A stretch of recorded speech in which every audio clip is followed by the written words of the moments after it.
সুপ্রিয় দর্শকবৃন্দ, আসসালামু আলাইকুম। প্রতিদিনের মতো আজ কয়েক আপুকে আমার চ্যানেলে হাজির করেছি। মিডিয়া কি এখানে আসছে সেটা আপনাদের শোনাবো। আসসালামু আলাইকুম আপু। ওয়ালাইকুম আসসালাম, আসসালামু আলাইকুম। ওয়ালাইকুম আসসালাম আপু, ভালো আছেন? জি ভাই, ভালো আছি। আপুর কি আগে বিয়ে শাদী হয়েছিল? জি ভাইয়া, হয়েছে। আচ্ছা, স্বামী আছে নাকি নাই? না, আমার স্বামী নাই। কতদিন ধরে স্বামী ছাড়া আছেন?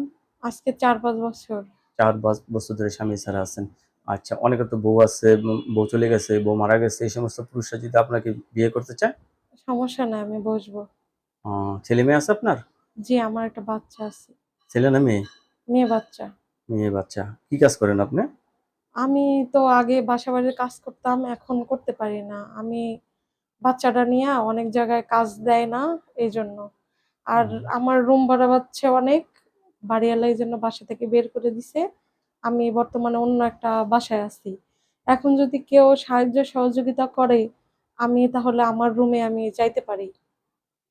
বুঝতে পারছি। জি, আপনি বাসা ভাড়ার কারণে আপনার বাড়িওয়ালা বাইর করে দিছে। জি, বের করে এখন দিছে। আপনি একটা জীবনসঙ্গী চাচ্ছেন। জি, যে ছেলে আমার দায়িত্ব নিবে আমার বাচ্চা সহকারে।